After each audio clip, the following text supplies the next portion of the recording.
So here we are, sharing secrets of the soil with me, your host, Regen Ray. Hello soil lovers, Regen Ray here, and welcome to another episode of Secrets of the Soil. Today, a little bit of a different one. I got interviewed on the Symbiosis podcast with Alex Wood. He turned the tables on me and the conversation was asking me questions, and he even cleverly asked me to become the voice of the soil. So I got put in the hot seat and had to become the voice of the soil this week.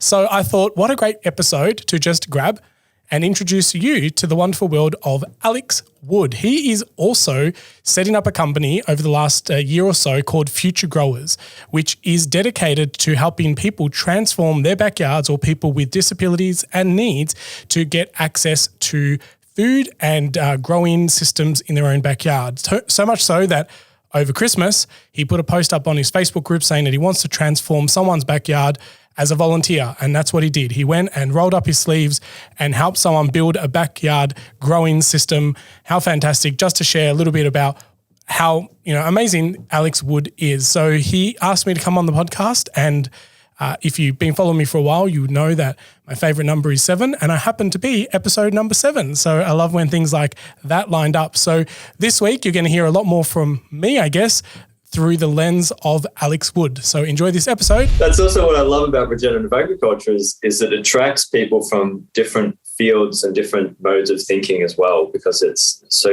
universal and holistic. Yeah. And I agree. I'm going to just include this. This is going to be the podcast. Please begin. Love it. I think it's also because there's something in our deep core that we can feel when things aren't right. And I think more and more people are starting to go, doing regenerative agriculture or regenerative anything feels right, feels better, feels what I should be doing. And so that barrier to entry, or that resistance that's normally there, kind of just goes away. And I think that's why we are finding a lot more of that younger generation warm to the idea of regenerative ag and regenerative, businesses and operations, where it's more about how do we leave the planet better than the way we found it, and I think that's a lot of the people I talk about, it's more about healing the planet or reversing broken systems and even, seeing some light at the end of the tunnel, where there's just so much doom and gloom everywhere we look, and people go, but surely as humans coming together, we can be better than this, and that's where these communities are coming together, and like-minded people are attracting themselves to each other. And, there's just those days where it's like, you meet someone and they're like, basically solve 80% of your problems. You're like, oh my God, how did we meet? And it's like, you zoom out and you think maybe there is this kind of force bringing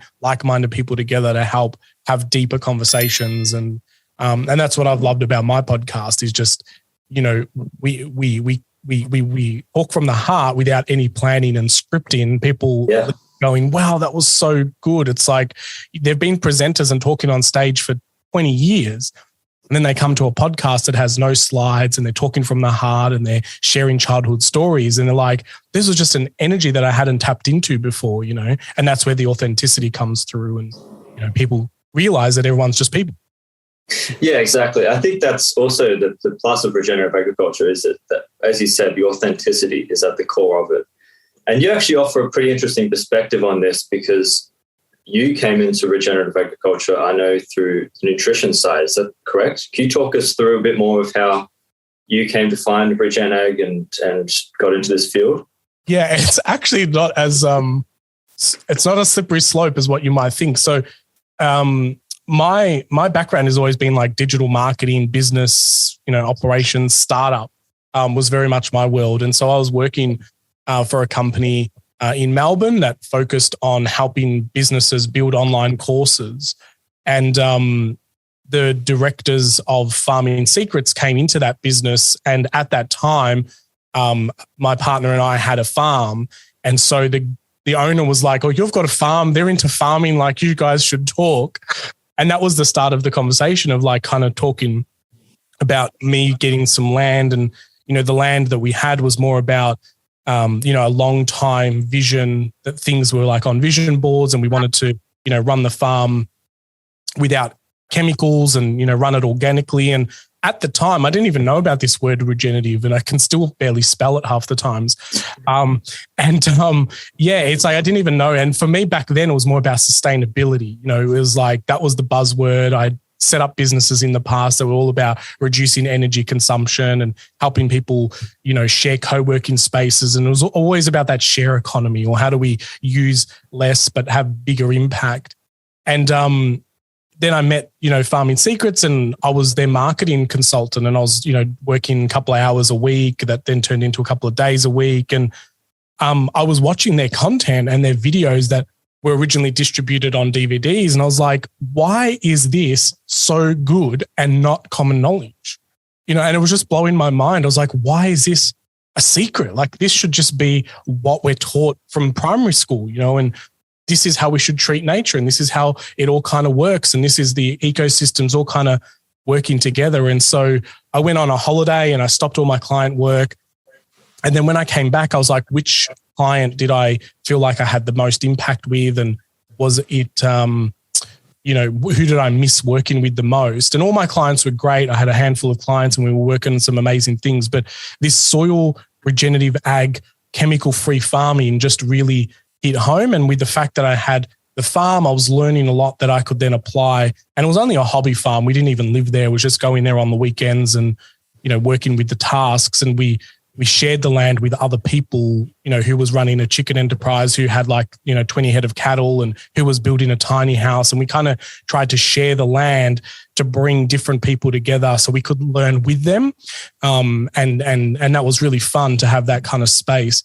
And that's kind of where the whole soil journey started. And then I kept, kind of jokingly, I kept digging deeper and I never stopped digging, and the more I learned, the more I wanted to help move this narrative and this education of soil and its powerfulness forward. And then that's when I just started meeting some really amazing people and hearing what projects they're working on.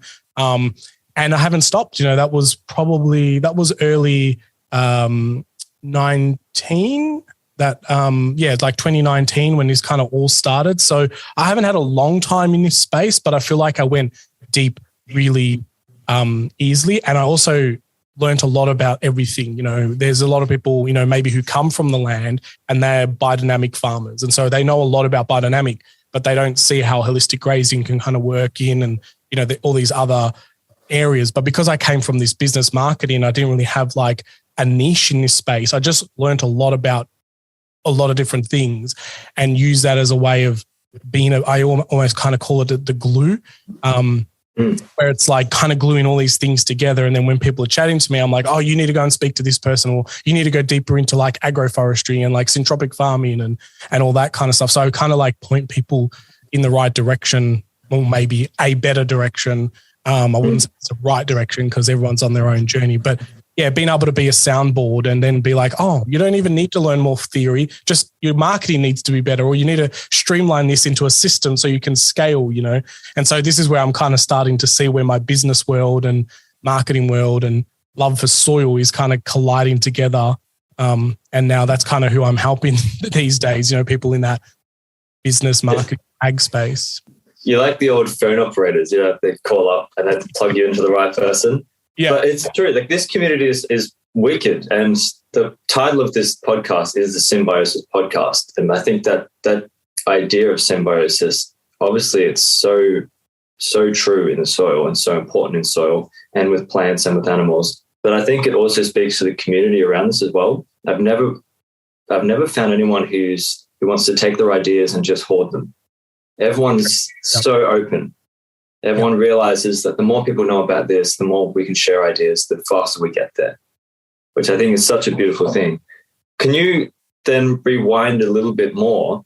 Because obviously when you came in, you started hearing about soil and the way it works, and it just clicked. It made sense to you. Obviously, so before that, you're working on sort of the co-op spaces, businesses in these areas of, I suppose, new ways of thinking about how we arrange our society. Obviously, there was an earlier mindset shift that put you towards thinking that way. Can you recall what that was, or perhaps was it something in your earlier life?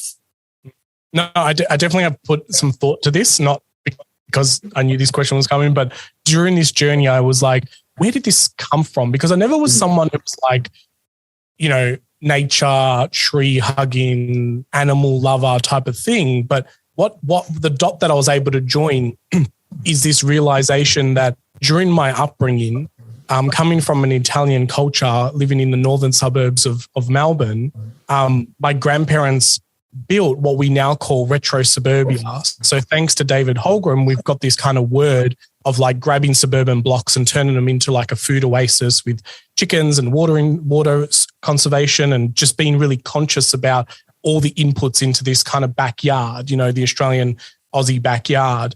But what I didn't realize is that I grew up in retro suburbia without knowing that that's what I had. And so my grandparents' backyard doesn't have grass. It's all just veggie plots, and there's tomatoes growing there, and there's beans growing here, and there's onions over here. And everywhere you look, there is produce. There's fruit trees.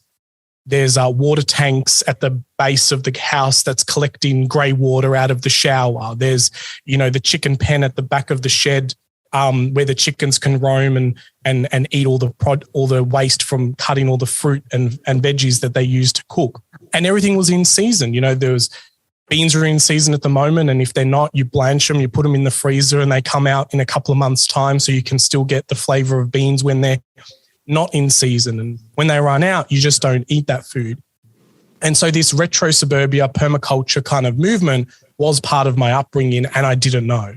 We had salami making day, we had sauce making day, we would make our own wine, and everything had multiple purposes. You know, the Vegemite jar didn't go in the bin. It went in the shed and got filled up with nails and bolts, or they were filled with seeds, you know, from, you know, collecting seeds in the back from stuff that would go to seed. So I guess in my core, that was like I just thought everyone had an upbringing like that. So it wasn't until I got older that I realized that was really an anomaly. Like not everyone's childhood was like that. And then I realized that people paying a lot of money to go look at permaculture gardens and go to salami making day, and people are paying people to see how sauce is made. I was like, wow, I got that for free.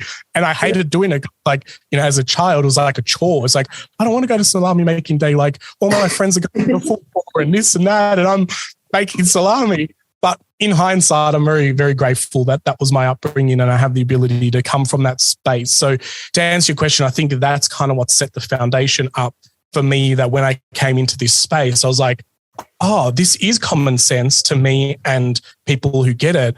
But in the masses, then that touch to nature and that care for land and that ability, you know, even one of the principles of permaculture is to fair share. Like, my grandparents would have chickens, and my grandmother would be selling eggs to the neighbors and the people down the street for $2 a dozen.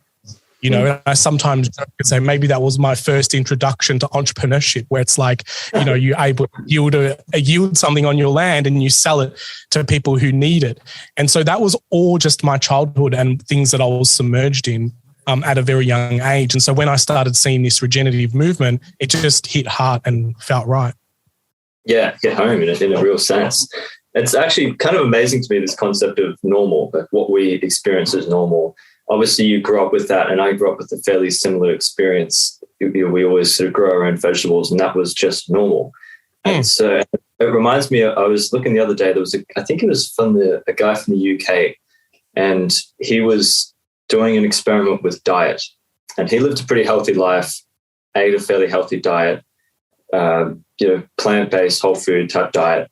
And then he wanted to do an experiment, kind of like a Super Size Me type thing. And so he took on the standard American diet for a month, and he just ate pre-packaged frozen meals for a month. And at the start, it was tough for him to stomach. It was like he didn't want to eat. Felt full after a couple of mouthfuls. But then at the end of the month, what he found was fascinating was he craved more. He was able to get through the meals like that. He didn't feel full after eating them. He wanted more. He gained obviously a lot of weight from it, but it just became normal. But at the start, it was so like his body just did not want to touch it. But at the end, it was normal. And so that concept of shifting, but if that can happen in a month on diet, just think of the mindset shift that can happen around regen ag and people's connection to nature. I couldn't agree more. I did a road trip at the start of the year last year, and I didn't realize, but as I was on this road trip, I was hanging out with farmers and I was drinking tank water. And then it wasn't until I got back to Sydney and then I started drinking tap water, I was like, oh my God, this smells and tastes disgusting. And to your point, it's very easy to go back to that normal. By day 3, I was drinking tap water like it was normal, like that. And so we are very quick at forgetting, what things could taste like. And I think this is definitely happening in the food space as well, where we've forgotten what a real tomato tastes like and we've forgotten what a real apple tastes like. And so when, and there is that kind of situation where like people go and eat a real tomato and their instant reaction is, oh, it's too rich. It's got too much flavor, because we've been weaned off it for so long. And then that's when we need to start talking about the nutrient density and the fact that you can have half an apple and get the same amount of nutrient density than eating 3 apples, that are grown in a different growing system or hydroponics or things connected to water and drip-fed chemical systems and stuff. So, I think you're right in saying that we forget and bring things to normal very, very quickly, and we forget, what the old patterns used to be or could be. And for those of us living in cities who, obviously that's the trend, as more people are urbanizing, and it seems like it's be hard to reverse that. What would you say to people listening in cities like myself who want to experience this, who want to experience nutrient-dense produce, or who want to experience more of a connection to land or to plants and to soil, who want to get their hands dirty? Yeah, and I'm in the city as well. So I definitely can come from a space. I remember during lockdown in Melbourne, I did the Milkwood permaculture class, the permaculture living, while I was in an apartment in Melbourne during lockdown. And so you kind of feel like you've got all the things stacked against you. And what I learned about permaculture living in that time was just mind-blowing, because it made me realize, and I even made a video on YouTube somewhere about all the things that you could do that aligned with permaculture in an apartment in the city, like level 21, small balcony. And it is very much about that mindset change. It's about making different decisions. It's about viewing the world from a different lens. And so I think we tend to hide behind this fact that we don't have access to land, so I don't need to learn permaculture, or I don't need to learn the principles of regenerative agriculture because I'm not a farmer. And I think that's where, my critical thinking and my eagerness to learn new things all the time has allowed me to learn the stuff before I've even needed to know it. And I don't even know why I need some stuff when I am learning it. But it always tends to open up new doors and windows. And I think it is very much about that viewpoint. So for anyone listening, if you are curious, I think it's more about educating and just learning the stuff without any agenda. You don't need to learn how to do something when you need it. Like, you don't need the land to then learn how to farm. In fact, if you learn how to farm, then you probably buy the better land because you have that education. You've got the new view of life. You've got literacy of the landscape. You can kind of zoom out and see the many parts that make up the whole. And often people do the opposite. They go buy the land and then they learn the regenerative practices and go, oh, our land doesn't match what I need now. Oh, we need another farm. So now you're even delayed even longer. And even in those situations, you should always do what you can, the best you can, because there is no right and wrong in the regenerative space, in my viewpoint. I think being conscious about the land, being conscious about the food you're growing, having the right intention, growing the food for the right purpose, is the reason to be a regenerative grower. And I think for people who are in the city, learning about the regenerative movement, what that means, how you can be someone, which I like to call a conscious consumer. If you're going to consume and buy things that other people produce, then be conscious about it so you can then make better decisions, or know that when you are making a bad decision, it comes with knowledge and not ignorance, because it's okay that sometimes you need to go and buy something that may not be organic or regenerative grown because you've got people to feed and you need to eat that night, so it's giving yourself permission to be doing something at least 50% of the time is better than nothing, and even if one person each week did something in a positive direction, that's 8 billion people that are doing positive signals each week, which is better than no one going, well, I'm too small, I don't matter, someone else will solve that problem. So I think education and just making these small actions and just being conscious about it, learning the stuff before you need it, really sets you up to then start looking down the aisle of supermarkets and going, oh, this product is actually greenwashing. This product is actually good, and make those conscious decisions yourself. Yeah, and I'm a big believer of that small action, that just 1% difference will compound over time. And if, as you said, if everybody did that. Could you expand a little more on that? Because you obviously come from that marketing background, and which I suppose if somebody looked at that, they wouldn't necessarily connect it to regenerative agriculture. People who are outside of, who don't have an interest in farming, who don't even perhaps have an interest on having their own homestead with a massive vegetable plot, people who are pursuing other careers, other ideas, what would you say to them if they just wanted to know more or learn more or have those little actions every week? Yep. So instead of going to a shopping center for an outing on the weekend, go to like a farmer's market, ask questions to the farmers about how they're growing things, why they grow it like that. Being someone who, there are a lot of farmers now who open up their farm for farm tours, looking for something to do one weekend, go to a farm tour and bring kids along and show them the way that farming systems work and see what animals are integrated and how all the systems are kind of interconnected. Changing that kind of like, let's go out and do something instead of going to a theme park, go to a farm. I feel like kids will get a lot more out of going to a farm tour or an event that's been held like a festival or something on a farm than some of these kind of theme parks or more commercialized where everything's processed and kind of, overpriced. So, you only have to do that once a year. Like, don't deprive the theme park. Like, it's not a no, but just change a few things that you're doing each year to introduce new things. Mingling at the park more with other kids and more, kind of this cross-pollinating of ideas and beliefs and I feel like we've gone into a world now where everyone's their own little unique individual unit and everyone's kind of living in their own little silos, their own little house with backyard fences and everything's their own and they're not really sharing and stuff. So see how you can like live a little bit more of a lighter life through the share economy. How can you share your car to neighbors and things? Or how can you, I was listening to a podcast the other day where it's like, it's not common now to ask your neighbor for a cup of sugar, but in the early days, that was a common thing to do. You get sugar from one neighbor, you get an egg from another neighbor and you pay them back later or you trade something else for produce. But now if you go to your neighbor and ask for a cup of sugar, there's like, oh, can't they afford it? Like, why are they asking us for sugar? Like there's almost this negative connotation to ask for help.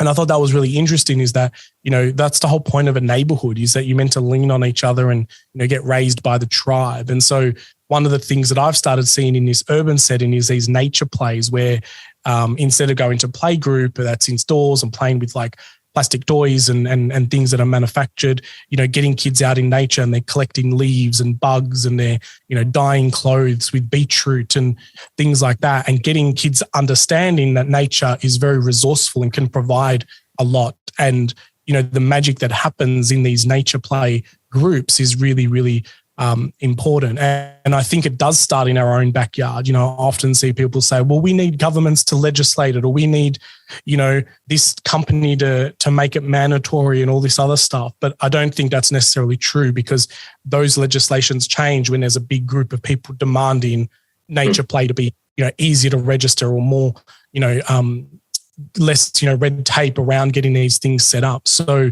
those are some of the things that I've seen people been doing. And, knowing the farmer, I think that's the easiest thing to do is like know where your food's coming from. Can you name them, understand what their food produce is? And again, you don't have to do this to your whole pantry, even if you just did it to one thing. We know that these beef sausages come from, Jack down the road and he grows it, organically, that kind of stuff, like knowing the farmer, these broccolis come from this CSA box or this community co-op that we buy our produce from. And we collect the box every Saturday from the local farmers market. Like those things is where I think that education comes from. And that also empowers the farmers to grow better quality food and more understanding their story and share the story because people care. Well, that's it. And a big driver for me and what I would like to focus on in my career is, I've heard John Kempf talk about this, which is bringing the fun back into farming. And I think if you connect with the farmer and you talk about their produce and you talk about the way that they're farming, and as you said, it might inspire them to farm better or to change their practices or to look at their practices more deeply. It's that connection benefits each party. And I think that neighborhood thing's really interesting too, because, obviously back in 100 years ago, we needed that. If you wanted a cup of sugar, you're 30 minutes away from the store on horse, let's say. It's way easier to go to your neighbor. You need that. And so by necessity, the connection was there. But nowadays, you're a 5-minute walk from Coles, so there's no need for it. But there is still that spiritual need to it. And there's still that emotional connection need that perhaps isn't flashing warning signs at you. And so it's easy to forget. But taking the initiative to start, and I've noticed that having moved to the city away from my family and away from many of the people I know, that it can get quite, especially through COVID, it was quite isolating if you don't take the active step of reaching out to people. Agreed. Yep. I lived in Melbourne in an apartment, and even in Sydney, there's at least 1,000+ people in both the apartments. I know 0 people, maybe which I do know, obviously, but apart from that, that's the only people you mingle with. You're in the elevator, less than half a meter apart, and there's no words exchanged. We've lost that art of having conversations with strangers, and that whole stranger danger. And I do believe that there are bad eggs in the world, and we need to be cautious. But there's that level of like just having conversations, knowing who your neighbors are, asking for help, and even in that exercise of asking for help, they did a study, and I can't cite it, I don't remember what it was, but they said that like whenever you give a gift, there's like 3 people or 3 groups of people that get a dopamine hit out of that. So the person who like asks for help gets a dopamine hit when the person says, yes, here's your cup of sugar. The person who gave the cup of sugar gets a dopamine hit because they feel like they've been the person who did the good Samaritan thing for the day. And they normally would tell someone, they'll be like, oh, I helped someone today. I gave them a cup of sugar. And then there's the observer. And apparently most observers, like in a gift exchange, the observer, people who witness that exchange, actually get a higher dopamine hit, which is why people, when they like publicly propose, everyone around like starts clapping and is happy. Like they don't even know these people, yet they feel the emotion to clap and celebrate. And they might even go up to them and say, congratulations, that was beautiful. So the observer gets the highest dopamine hit. So if there was more gift giving that's happening around the world, I do believe that the vibration and the positiveness of the planet will subtly just start increasing. So I always thought it was really interesting.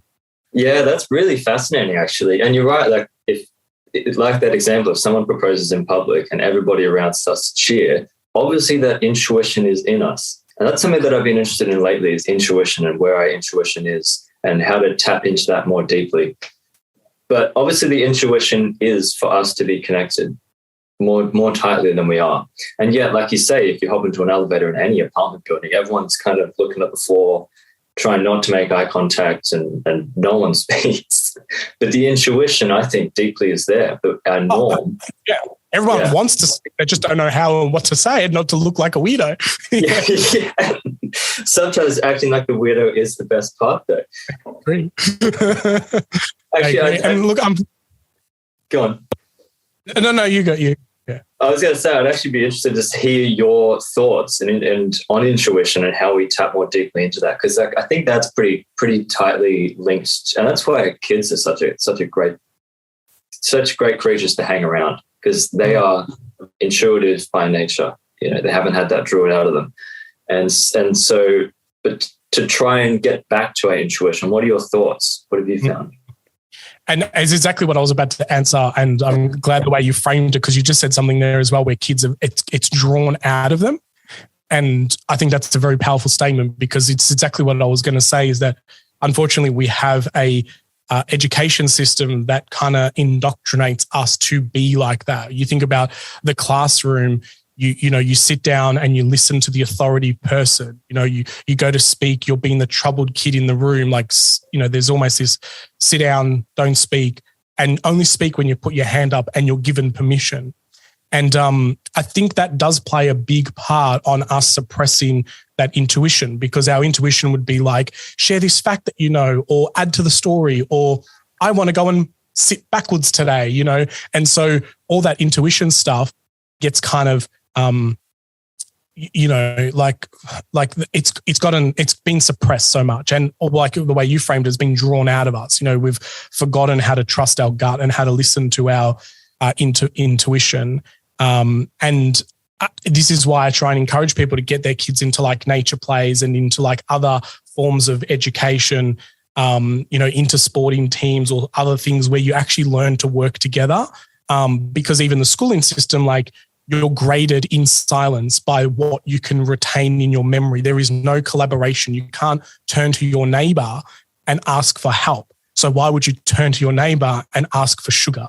You know, it's the same principle, because you're a cheater, you're a failure if you do that, you know, and you're doing the wrong thing. And, you know, I think that's where the education system needs to kind of catch up to the 21st century, into the world that we live in now, where you can ping someone on a messenger app and say, hey, do you know how to do this? Boom, you've got the answer, you know? So why isn't that kind of behavior encouraged in our learning?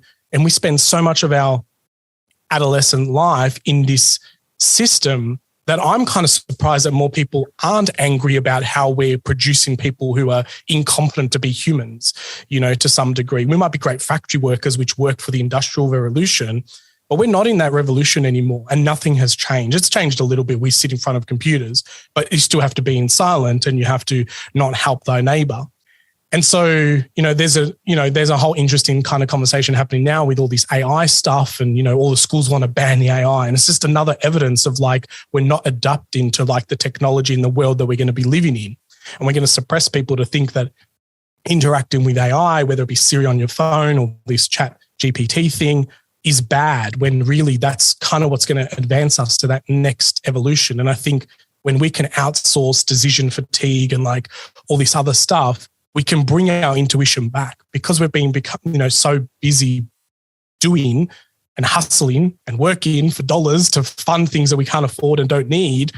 We've got no time to sit with our intuition. We've got no time to sit in mindfulness. We've got no time to go and bathe ourselves in nature and pick up the rhythms of the universe to feel what's the right thing, because we're too busy living a quote unquote life. And so that's kind of the stuff that I think needs to change, where we do become less busy. I think COVID helped move that a little bit as well, where people started changing their priorities and went, I'm not going back to an office job, or I'm going to work 3 days a week. You know, all this time that I've got now with my family has been a wake-up call of what I was missing, you know? So I think that's happening, but I'm also worried that we could go back to a normal when people forget what that felt like, and we go back to the hustle and all the offices start opening up and all that. So yeah, I think what we can do is just really slow down and sit with ourselves and, you know, think about, you know, the fact that maybe we have gone through this system that has set us up not to be really good neighbors and ask for help and chat to the people in our lifts, in our apartment buildings, and work on that, you know, understand that might be a shortfall, and fill that gap with some further education and knowledge, and go on YouTube and browse videos on how to be a better conversation starter and massage that muscle, you know?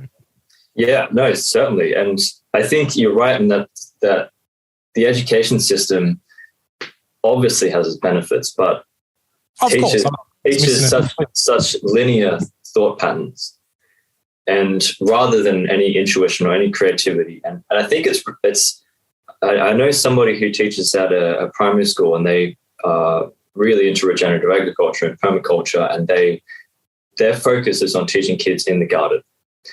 And it's so powerful speaking to them, hearing how, like you said, and it never really clicked to me until you said it, but like you said, on a test, you can't collaborate with people, and you can't ask, it's your space, linear thinking. But out in the garden, she said, that's the complete opposite.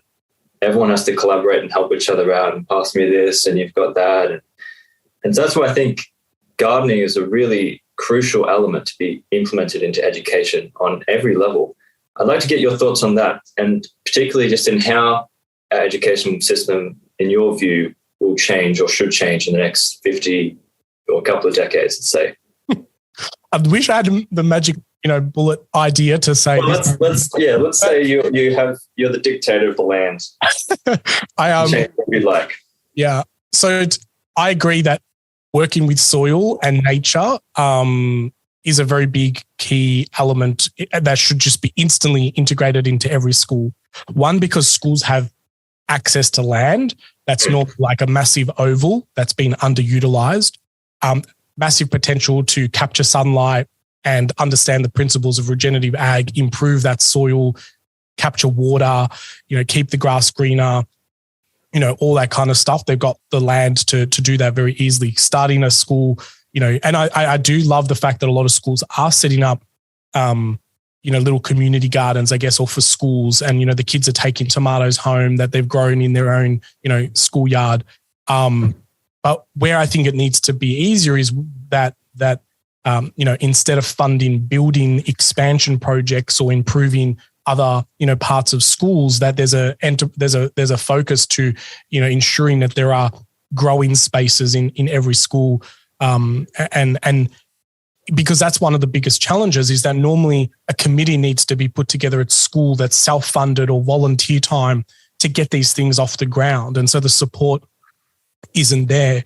And so, reprioritizing those type of things. But, I think sometimes, it depends, empowering people to grow their own food takes a lot of money out of the big systems, and sometimes we need to understand that it does need to be like a bit of an inside job, because the larger organizations that are at hand don't necessarily want us to be empowered to grow our own food. My grandparents talking about the, growing their own food in my childhood meant that they didn't have to go to the supermarket, a lot and rely on that system. And money exchange means that it always, ticks the tax box and the tax person gets the money along the way as well. So growing your own food is a little bit of a hard thing to sometimes get easily funded, especially at the masses, because it does take a lot out of the mainstream systems. And then, and I think just understanding, like there's so many studies now around the pheromones and the smells of the soil triggering similar mind changes that, say, antidepressants do.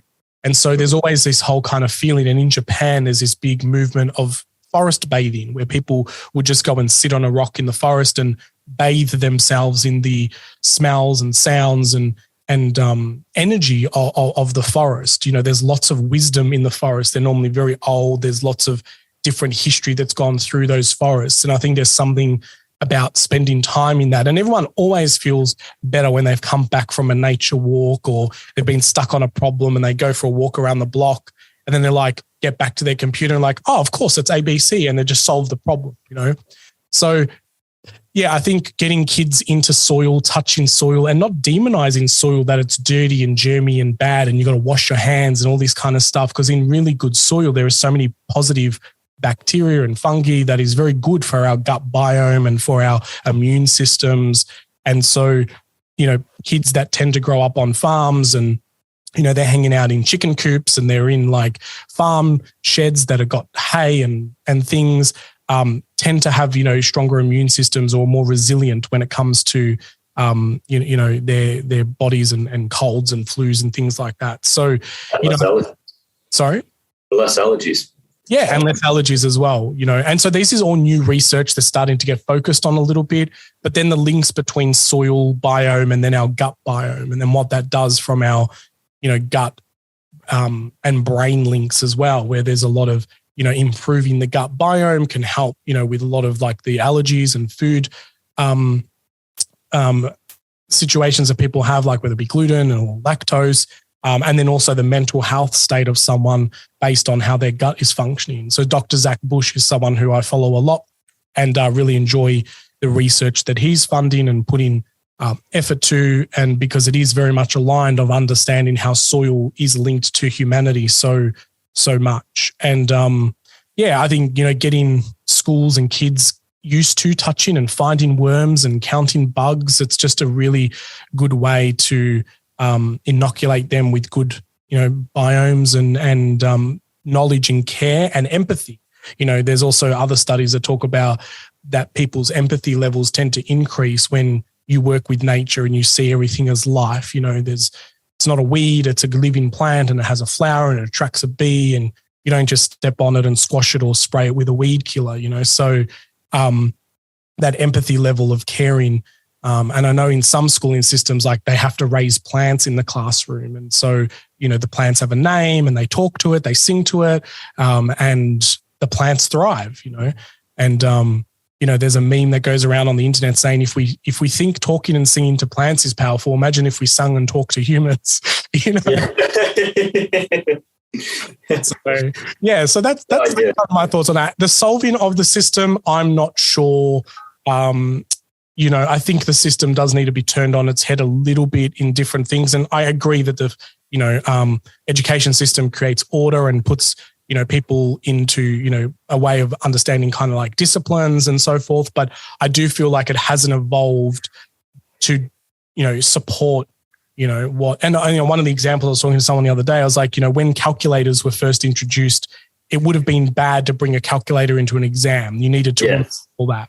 Now calculators have been normalized and it's obviously a tool that we have access everywhere. So you can now bring calculators into an exam, but you still need to learn how to use them and make sure that, you function with them. So that's probably one advancement. But then I think on other levels, we haven't advanced. And I've yet to be in a situation where I can't collaborate with someone in the room with me, and so, learning to solve problems together is all, I always wonder, like when people go to the workforce, like how do they have any idea of working together? Maybe uni helps a little bit when you've got a team project, which most people hate doing anyway, because there's always someone who lags the team, but there's no teaching on how to be a leader and step that person up and teach them to be a better, team player, and so everyone just bitches and moans about the fact that this person's letting the team down and someone normally has to pick up their slack.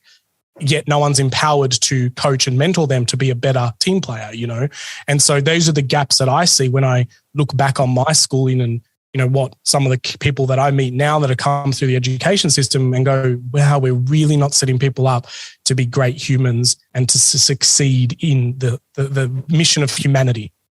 That's so true. Yeah, that relates to my experience as well through university. And I think it is tough to see how that gets shifted around. I'm not sure if there'll be something that comes up to replace university one day, or if university will have this shift. But you're right in that it's not meeting the needs of our society. In many ways it is. In many ways it's great. And obviously there are a lot of skilled professionals. I love going to university for that reason. But the mindset that's taught, you're right, it's like very my lane, no collaboration. I kind of want to sort of shift tracks for a little bit.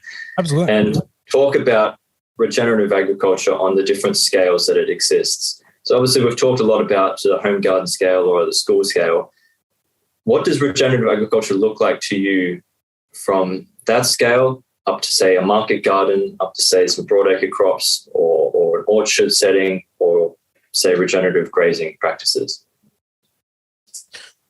Well, lots of different, I think they all have their own space, but for me, the fundamental part that comes all the way back to it is understanding that the most important part in any system that's got to do with growing is the soil. And so the soil fertility, any at all those levels, whether it be at a home garden, whether it be at a large enterprise, if the farmer is thinking about the yields and the kilos that are going to come from that produce, I feel like that's the wrong space to come from. Because I think that the people that I've met that have become very successful in this regenerative movement are people who think, how is my soil functioning? What does my soil look like? What does it taste like, smell like, sound like? All those kind of 5 sensory things that we can visually look at. When we start making decisions on our land based on the fact of how that will affect the soil and not the profits and the bottom line or the color of the fruit or the yield of it, it increases the fertility of the soil that it gets to a certain tipping point where the soil gives back more than what any input or hard labor or active kind of decision-making can do. The problem is getting through that kind of there's a word for it, the dip of despair, where farmers have to transition through this. And this is where I don't think farmers are given enough support to transition through this journey to go, it's going to be tough. You're going to want to go back to your old habits. It's like quitting smoking, and anyone who's ever gone through that type of thing, or starting a diet. Like, we all know what we need to do. We want to get to the other end and get to the finish line, but getting there is very difficult. And during that process, it's very easy to go back to old habits, or go, oh, it was just so much easier when I was spraying urea, or when I was putting this input in, or, and so that journey and that transition is the hardest part. That once you get over that tipping point, then people go, wow, this is the best thing I've ever done. I can't believe I did it the other way, and I would never go back to that system again. And I want to teach other people how to do the same. And so it's getting to that tipping point that's really, really interesting. But, I think nurturing soil and living in a mindset where it's, how do I make soil better today than what it was yesterday? Or how do I make soil better next year than what it was last year? It doesn't have to be on a daily basis, but it's that mindset of, how do I do good and know that it's improving. And that's the whole point of the regenerative keyword in that, is that the system gets better and better, and it gets to a point where it becomes very self-sufficient. It gives more than what it takes. And most of the people that I've interviewed on my podcast, when they speak from the voice of the soil, that is what they do. Is like, that's what they say. Like, if you treat me well, I'll give you more. Take less from me and I'll give you more. Like, they're always the themes. Care for me as if I was your child, or your son or your daughter. Nurture me. Care for me. And so, I think soil at the foundation of most decision making is what happens on a regenerative farm, where people are understanding the pulse of their soil and how it's functioning, and protecting it by doing the principles of regenerative ag, which is like deep roots and ground cover, and making sure that there's always soil that's being covered and it's not bare and getting baked by the sun. And so many of the systems that seem to be problems on farms tend to disappear in this method, And so, I think at the core, and then, to be a regenerative human is the same, is the produce that I'm buying making the soil better? Is the thing that I'm, can I plant some trees this year because of the trees that were removed to build the house that I live in? It's all those kind of things where you give more than what you take. Yeah. And what's been your experience through that period? Is really interesting to me, where there's that transition. And obviously I think that's, like you said, probably the most challenging period of changing into or starting a regenerative process. Because you said, like, you want to go back to the old habits, and it's treacherous hike uphill until you finally get to the point where it's working for you. What have you found has been the best way to get a farmer through that, or a grower through that period? So community, people who believe and trust and know that they're onto something great. I think community spirit, because there's, in the early days of regenerative ag, which was more called no chemical farming, or like, natural farming, there was always one person doing it in a town, and they were the crazy woo-woo farmer. And, they kind of almost did it in secret. So like, they were doing something taboo, and they kind of hid it from everyone. But then everyone would be like, why is your grass green? Or why is your grass so long? Or they'll be like, your grass is too long. You're a fire risk to our community. But the humidity level in that grass and the moisture under that grass was so high that would be the farm that didn't burn in a bushfire, And so breaking some of those beliefs is very, very hard. So community and community support, I think, is really, really important. And if you are doing regenerative ag in silent, like, just start speaking up and wear it as, a badge of honor, because you might be surprised that some of the other neighbors come out of the hiding when you announce it. They're like, oh, I'm doing that too, or I'm doing biodynamics, or I'm doing this. And, so the more that we give people the confidence to, scream pretty loud what they are doing and how they're improving their soils, I think is really, really good. The other thing is financial support. So one of the things that I found is that everyone lacked financial support to get through this dip of despair. And unfortunately, our banking systems and, lending institutions were part of this problem where they encouraged farmers to clear their land, take away all the trees, so that way they could have more farmable land, quote unquote, and then they could release more capital and get more money. And that works well in the early days, but now where the yields aren't happening and the soil fertility is dropping and the farmers are having to buy more and more expensive inputs to make the produce grow, there's no support the other way around, and I think financial institutions need to put, products together where it's like the regenerative transformation loan, or something like that, where it helps farmers get through that, because most farmers go back to old habits because the bank managers are knocking on their door saying, you're 4 months behind, we're going to foreclose on your farm. And so they don't see any other option but to go back to old habits. So they get that quick yield, that quick win, so they can pay their, 4 months behind or 6 months behind farm payment, And so those are, financial and community support are probably one of the two biggest things that I've seen that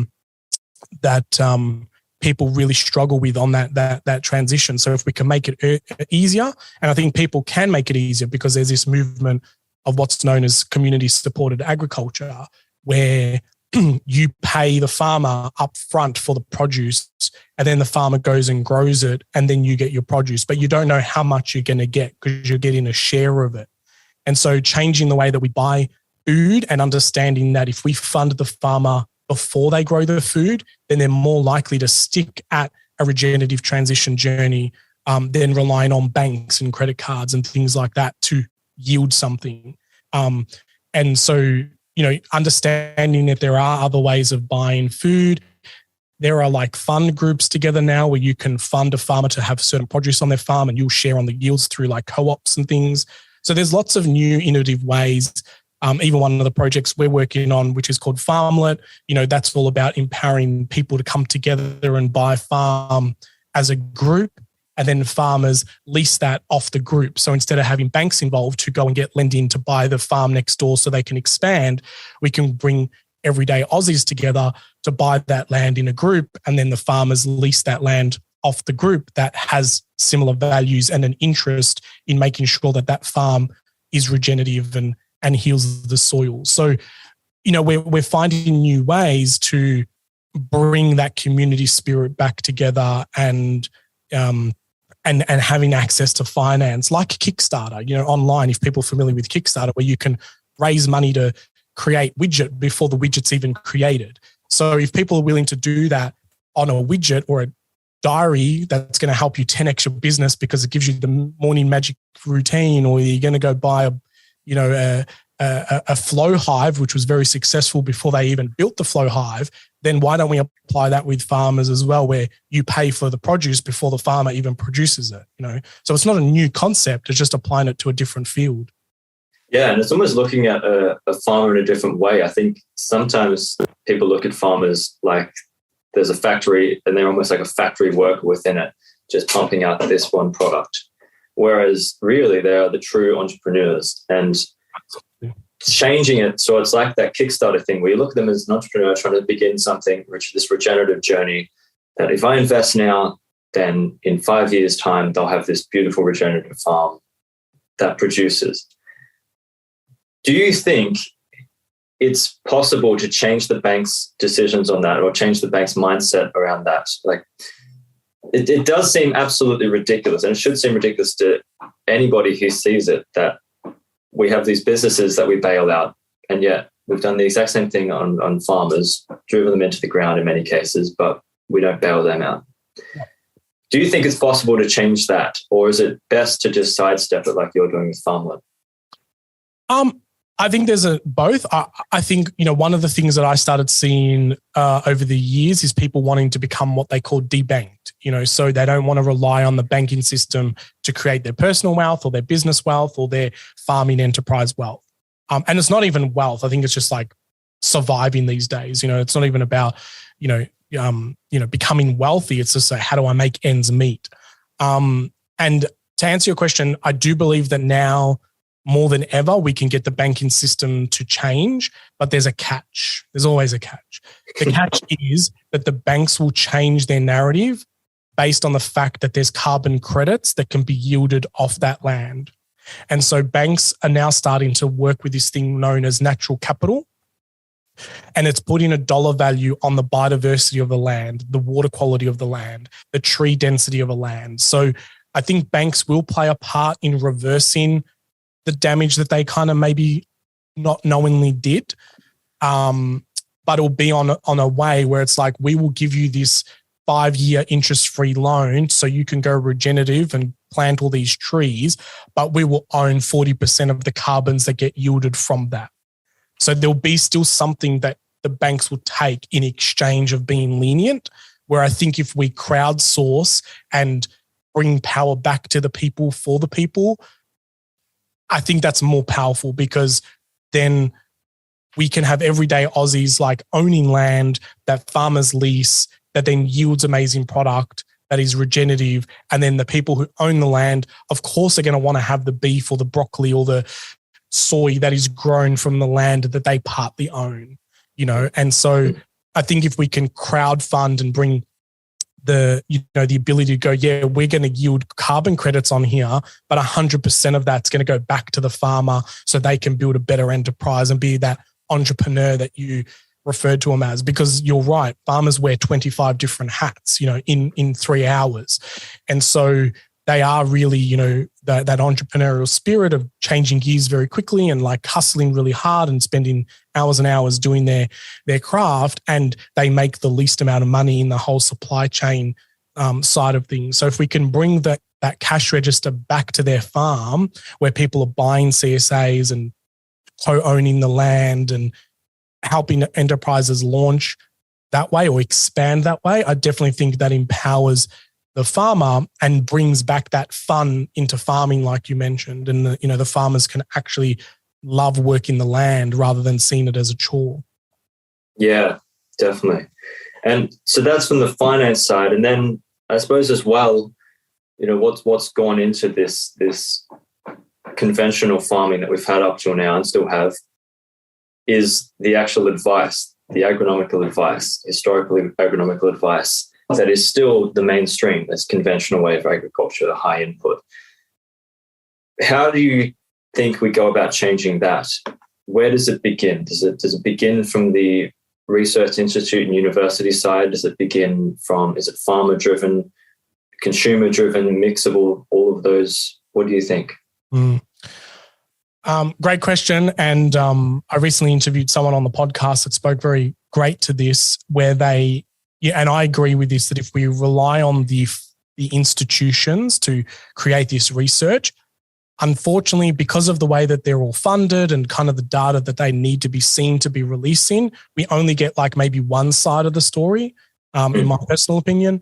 So I think it is a grassroots movement where it's like we need to encourage farmers or people who have access to land to experiment and do things differently and mix things up and have this kind of permission to experiment. Unfortunately, we can't be creative and experiment when we're coming from a space of scarcity.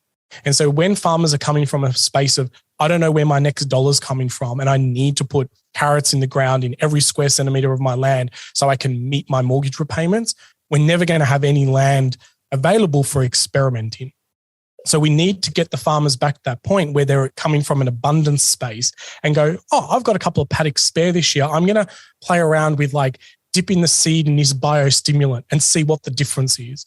And I'm going to, have a control paddock over there where I just don't do anything with it. And in 5 years' time, I'm going to do soil tests and see what happens when I don't touch the land at all. I don't kill a weed. I don't till it. I don't do anything. I don't put any grazing animals on it. I just rest it for 5 years. And until we give farmers this kind of breathing space to come from abundance and reactivate their creative right side of their brain, they're just going to stick to being logic left side brainers, where it's solving the problem of meeting the bills and and keeping up with the Joneses to some degree, and that I guess is where it's coming from. The other thought that I had a couple of months ago is it would be really amazing if we created what I kind of quote unquote called a mad scientist fund, where if every funding project that kind of happened, it was required that say 3% went into a mad scientist fund. So it re-enables people. You look back in history and people used to tinker with ideas in their bedroom or their study or their like a little research center. Like they didn't go to labs and get funded to then progress forward whether gravity existed or not or whatever. Or they had a very small price of a money pool that they could work with. And so I think a lot of innovation that could potentially move humanity forward is just not funded. And so if there is that mad scientist person in a positive light, I'm not trying to say they're a bad person, but people who wanted to kind of go, I want to experiment that if I put saliva that's natural from human with this compound, does it make a natural skincare product? Because the skincare product is not going to fund that. Yeah. So that's the type of things that I think, would be really interesting to see is if there was just kind of like this. And I think someone shared with me once that there was this kind of, people could donate to this fund. It was called Blue something or something on like Blue Labs or something. And that's the whole point of it is that anyone who has some crazy idea that can't get funding would go there and they would get that ability to like scratch that itch and go, yeah, it worked or no, it didn't work, but then at least they kind of knew, Yeah, that's awesome. Because I come from a physics background originally, studying physics, and that's all physics is really. Especially, as you say, going back 100 years ago, hardly any research was, I'm out to find this. Mm. It was just, I'm going to play around. I'm just curious. When they first found the electron, I can't remember the quote that was said, but it was basically they were giving J.J. Thomson was giving a toast to the electron because they'd found it and said, here's the useless particle. And now we use electrons to light houses and to heat things, cool things, whatever you want. That's our electricity supply. But originally it was thought to be useless. It was just a curious discovery. And you're right. I think that's lacking in farming because people, and I think there's many ways that our mindset in terms of agricultural research needs to change. One of them is that we believe that if, we can follow this rule of changing one factor and trying to measure the results and seeing the difference that one tiny factor makes. Whereas with farming, it kind of doesn't work that way. There are so many variables and factors that are in play. And I'm yet to try and hear an answer of how we can have effective research in that space. So I'm actually interested to hear your thoughts on that. Like, what do you think effective agricultural research is? What does it look like to you? I think for me personally, I think what we're trying to look for doesn't exist. And so it is accidental discoveries. And that's like what used to happen in the past is people were tinkering. Oh, this sparked. This is a light. Or like, there's a lot of history noted where someone was trying to solve one problem, but then they discovered something completely different. So the fact that you need to submit what you want to research before you get the funding, I think that's kind of where it's kind of broken because I think a lot of discoveries happen by accident. And, farmers are great people who tinker in the shed and they weld this and they change the implement to do A, B, and C. And, farmers are very innovative. They innovate a lot. And a lot of like the implements that are used on farm these days was someone who was like, what happens if I weld this extra piece of metal to the side of this blade? And then all of a sudden it solves the problem and then it gets put into, production. That's the way that this device gets built now. No one would have thought to do that, to write a hypothesis and put a research proposal together and take it to the research centers and then get funding. By the time you do that, the spark's lost. Like no farmer in the way that they operate get excited about filling out long grant funds. And this is one of the things is like, the accountant or the bookkeeper is normally the wife or, the daughter or the son. And, it's all in family kind of run business. And so getting farmers to do, long form applications to justify why they should get $10,000 to plant 5,000 trees on their property is kind of like broken. Because what happens then is the ones that are well funded who can employ the grant writer are the ones who wins all the grants. Mm. And so the ones that have got the good intentions kind of get left behind and they give up. They go, oh, this is too hard. I'm never going to get a grant. And so I think we need to make it easier for people to get experimental money. Like a lot of the funding that goes to these research labs gets wasted anyway, or you've got 4 research labs across the world researching exactly the same topic, getting this, same kind of equal funding. It's like, what are we doing? We're not working smarter, we're working harder.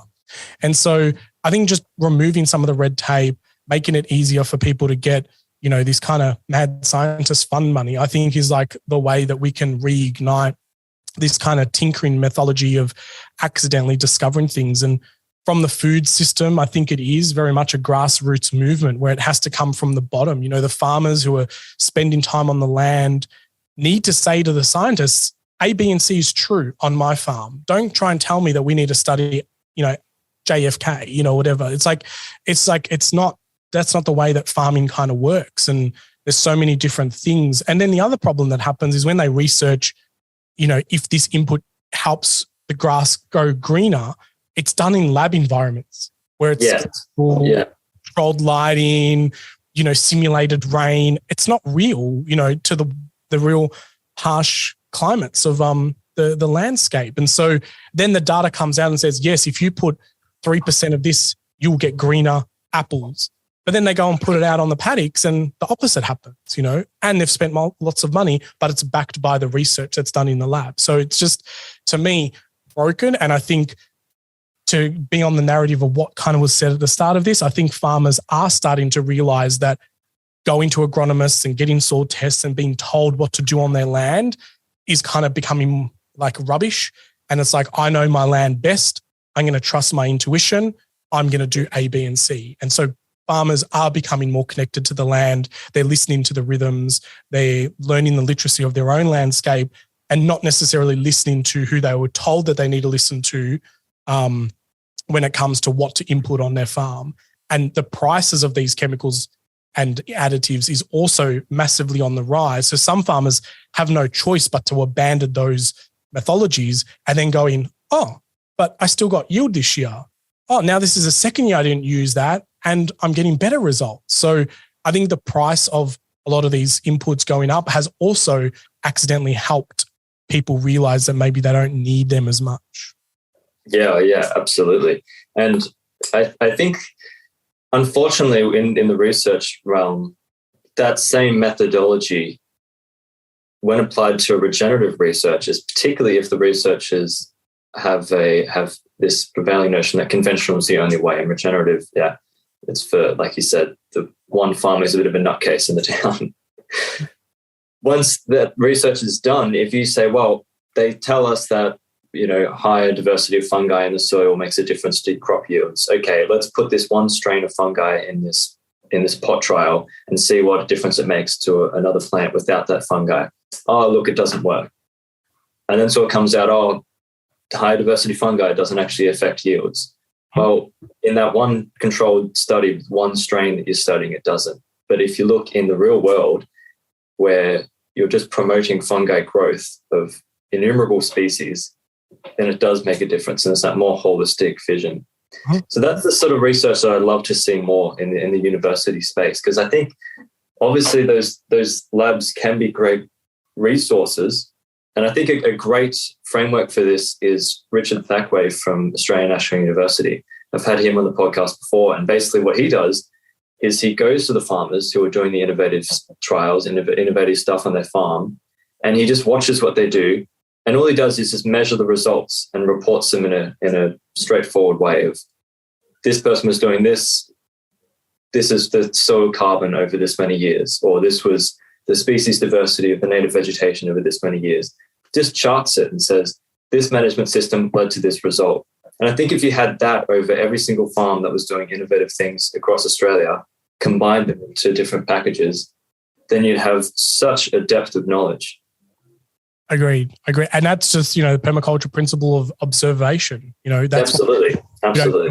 We don't sit there and just observe the land. I remember chatting to a regenerative farmer, and he said, if I don't move the cattle and then just sit here and watch them for 4 hours, I don't have a good day, or I'm not a regenerative farmer. He's like, the biggest key for me is that when the cattle move, I need to see which cattle is mingling with which other cattle. What plants are they going to first? Are they eating the flower and then the foliage? Are they eating the foliage, then the flower? Like all that observational data, and then journaling it. Oh, today's 32 degrees and they ate this plant first. Tomorrow's 27 degrees and they ate that plant first. Like, just observing all that information can then make you have better decision-making frameworks in the future. oh, today's 37 degrees. I'm going to move them to paddock B because that's got more of that grass that I observed they ate on a hotter day. So that's all the kind of amazing stuff. And now we have supercomputers that can crunch all that data and give us meaningful information without having to sit there and burn our eyes in spreadsheets. So, now's the time that if we're just observing all these data points and writing them down and using them to help us with our decision making, I think it is the time to do that. And I think, observation, and the guy that I interviewed on my podcast, Adam O'Toole, he works in Norway, and they've got this kind of thing where they're doing what they call living labs. And it is that whole point of how do we create these living labs around the country where farmers are just doing what they normally do and experimenting on what they want to do. And then when they kind of make a bit of a discovery, then feed that information up to the researchers, and then they can crunch the data and make meaningful information from it. So instead of setting the hypothesis first and then going and looking for all the data points that support that, it's like, let's just observe the living labs being farms, like what you said, and then go and put that data up. And then when you kind of make a discovery, you become a lighthouse farm. So then your research kind of shines out to the rest about the research that you were able to uncover by experimenting on your land. Wow. So I think that's true. Yeah. And I think that can also be applied on the, like you said, on the consumer side as well. Like, we can all do it and just observe more. What flowers are out in this particular season as you walk down the street. Are the wattles out? And because I did a university subject called Australian Flora and Fauna, and one thing that we had to do as an assignment was do a nature journal. So we just submit nature journals of what do you observe that interests you? Is it a particular flower, or a particular pollination event, or a bird that you see, or whatever it was? And you just make a little drawing, make a note. What's the date? What's the weather like? Where are you? What are the conditions? And that hugely transformed the way that I walk down the street now. Even just doing that a couple of times, it really changes your perspective, because you're now looking around you, looking up and, there's bats going over, or whatever it is. And it really does connect you as well and puts you into that seasonal mindset, which I think we've shifted away from a lot, and realizing how the landscape changes throughout 12 months. Yep. And even year on year, last summer to humidity is higher. Yeah. Collecting all those kind of data points.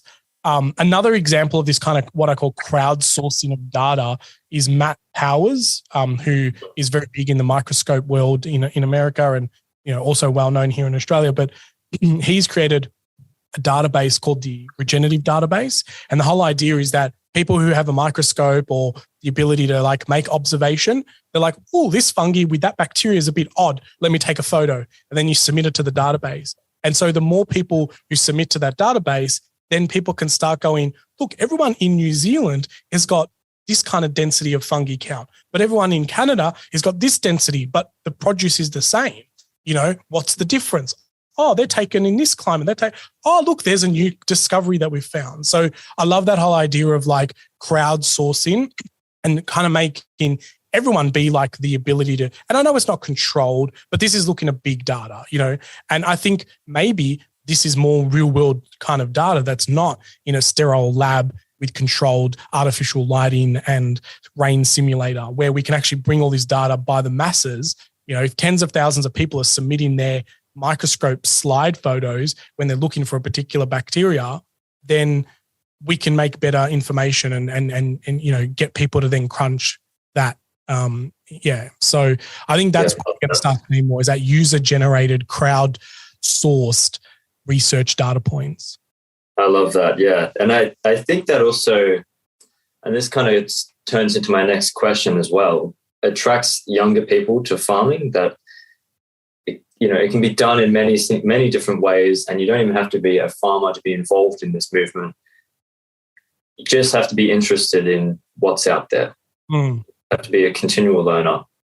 And so with that, what is your message to young people looking at farming, or looking at a career perhaps that they'd like to do, or just looking to be involved in any way they possibly can in this movement? What is your message to young people?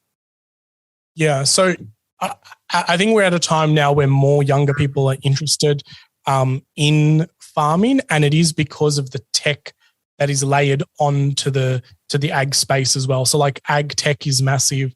I'm not a big fan of like vertical hydroponic, drip fed chemical growing systems, even though like a lot of the ag tech does get funded. Because I'm a big believer that like it needs to be connected to the ground and it needs to get the rhythm and the energy of the actual earth.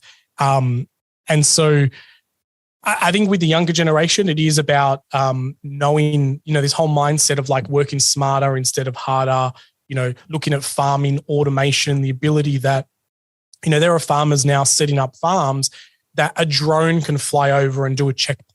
You can literally run a farm from the city that is 5 hours away without even having to drive there, because they grew up in a time where their parents or people they knew that were farmers drove for 90% of their life. I've got to go to this property and they're driving 5 hours. Oh, the gate's broken and now they're spending time fixing the gate. But when we live in a world where you can send a drone out to check stuff, you can then use, the gig economy of, the gate's broken that I've just seen on the drone. Let me put it up on Gumtree to see if anyone can go and fix my gate, or put it up on Marketplace in my little community Facebook group. And then someone says, yeah, I can go out and fix the gate. Or you ask your neighbor for help. How crazy would that be that you pay your neighbor a little bit to go fix your gate? Yeah, crazy, And so those are the type of things where we can jump on Messenger and go, hey, Bob, my gate's broken. Can you go fix it? I'll flick you $50 or a slab of beer. So, and so those are the things that like the younger generation kind of just get that can be done. Like even when I book services now, if I can do it all on text, I'm booking it. I don't want to ring someone about forms and like, I haven't got time for that. I could like literally book a mechanic while I'm on the podcast with you. You know what I mean? By a live chat in the bottom corner. Like no one knows, but that's the world that we live in. And the younger generation get excited about the fact that they can farm with data points and, connecting their farm into like the movement of Internet of Things where gates can move automatically, or you can have fences move using wheel technology. So that way, grazing animals can happen, kind of semi-automatic. So I think that's where technology is really exciting on farmlands. But when we get to the point where robots are going to go in between crops and remove all the weeds using a laser, that to me is like, we don't need that because the weeds are actually doing us a favor, and it's kind of not understanding the purpose of that plant and the weeds and things like that. So, if we're going to have robots go and pick apples off trees, I think that's not a really good step in the right direction either. So I think there's a balance of ag and tech. But I think the main thing that I've seen with younger generation is that they feel empowered again, that by going down this soil regenerative movement, they can reverse climate change. They can be part of this bigger picture that is going to reverse the damage that, past generations have done in order for them to set up this landscape that is ready for the future generations. And I think that in the core is that, a lot of people are doing 9-to-5 grind jobs that they don't feel fulfilled or they don't have a sense of purpose. And then all of a sudden they're like, you mean I can buy some land and sequester carbon and, improve the water quality and the water cycle and the moisture and the soil and bring back worms and dung beetles and, and then maybe discover a frog that hasn't been seen in that area for 20, 30 years. Hell yeah, I'm signing up for that. Like that's the world that I want to live in. And that's the purpose that I can wake up every day and go out and champion for. And so I think the purpose has changed in farming, that it's not just about growing food and hustling hard. It's about bringing back lost species and bringing back the soil to life and, kind of breaking the system that was there, be a little bit of rebel at heart and going, I'm not using your chemical. I'm going to do it naturally, So I think that's what's kind of bringing a lot of that younger interest back into this ag space. Yeah, and it's so tangible, like you said. If you are sequestering carbon and improving water quality, you see it, and it's not you're not some cog in the wheel aiming towards this KPI that it says hairy fairy, but this is tangible. And it reminds me of this quote that I heard from Fred Provenza the other day, saying, taking the wisdom of the old and applying it with the energy of the youth. Yeah. So with that, we're coming to the end of our time. Ray, it has been an absolute pleasure having you on. It really has. hard to chat to someone with such a breadth of experience, trying to work out where we'll go. Took an absolute train journey around many of the topics that I wanted to cover. So thank you again, Ray. Would you tell people where to find more about you, where to find more about the projects that you're doing, Farmlet, Meta Farms? Go for your life. Absolutely. Well, the best place to hang out with me more would be my podcast called Secrets of the Soil. And that's a passion project of mine where I get to hang out with other, soil lovers, as we call them, and we geek out about soil. And each guest becomes the voice of the soil and tells us what they would say if they are the soil. And that's been very, very powerful and very, very, great. Everyone's always like, you got to write a book about this. You got to turn this into a book. So watch this space. So Secrets of the Soil podcast is the easiest way to hear a lot about, expanded topics and even some of the guests I mentioned during this show. But Meta Farms and Farmlet is definitely the projects that I'm focusing on now. I've got this big drive to kind of help farmers debank themselves and bring, everyday Aussies back into owning some farmland and stopping it from going to overseas corporates. And so farmlet.com.au is where you can find out more information about, being a co-owner of a farm. And then if you're a farmer who wants to expand, also, working with us to help with your expansion project. So that's really exciting. And I feel like, we've got a lot of people in this space excited about this potential of being a landowner and having food from their own kind of partially owned land. And, and governments have been helping this because, their co-ownership register is something that exists in Australia now where multiple people can own things and it's all on, title and caveat. So it's not setting up companies with shareholdings and things like that. It's literally, the ability to buy a part of farmland and see that as an asset class on your balance sheet. So it's really, really giving people the confidence that they can go down this path and be part of the change that they want to see. And finally, reversing your question onto you, be the voice of the soil, Ray. What would you say to the world if you embody the soil, everybody who's listening, all 8 billion people of the earth? What would you say? Slow down, stop looking up and look down because the answers that you seek are beneath your feet. Wow. I genuinely believe that every problem that exists on humanity at the moment is linked to the soil. And so much so that this was reinforced when I hung out with Zach Bush. His team is basically seeing that the fertility of the soil that's declined is very similar on par to the decline in human fertility. And so he believes that reversing soil fertility will mean that the planet humanity fertility will also improve itself. It's almost like the system knows that it can't support the growth that it was doing. And so it's dropped humanity fertility rates based on the fact that soil fertility rates has also declined. And so that kind of blew my mind and went, yeah, this is definitely the thing that we need to reverse and solve. And that's why everything I do now has to be related to soil and regenerative ag. Yeah. Well, actually, fascinatingly as well, that you might find this interesting. We're going to have a second podcast, I say, but you'll find this interesting. So they obviously during the First World War and the Second World War, when they were drafting troops from America, they would do a fitness test and a health checkup before drafting the soldier. And you can make a map and say out of every 10 people, how many soldiers get drafted. And in some states, it might be 8 or 9 out of 10 military-age men were drafted. In other states, it might be 6 or 7, a lower number. And you can they also obviously tested the soil back then, and you can create a map of that, and you can overlay the two maps. And where the soil quality and health is lower, you have lower drafts into the military. Crazy. And this is what I mean. Like the evidence is clear. Like that blows my mind, but I go, of course that's true. And just, I think, just so many things are derived from fungi, soil, the fact that it can be an antidepressant, it can be, a way of inoculating our body with the biome that we need to be more resilient human beings. I just think it definitely has every solution, or should I say solution.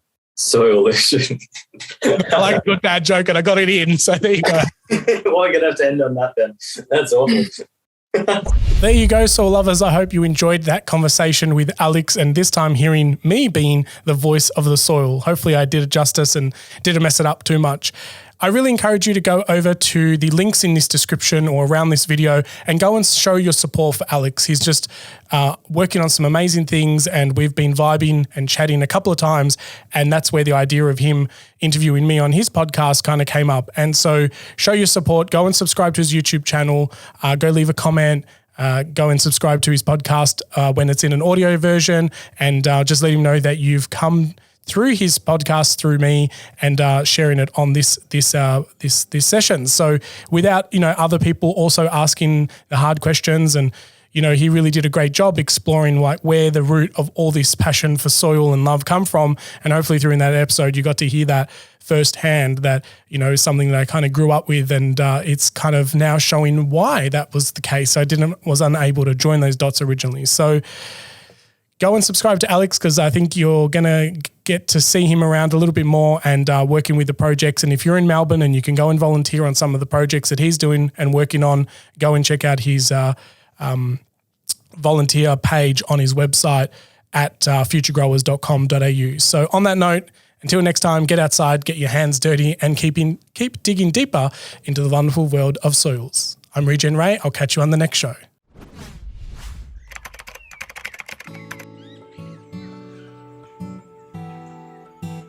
Well, soil lovers, that's enough secrets for one episode. I really hope that you enjoyed all the secrets shared during this conversation. But hey, let's not keep it a secret.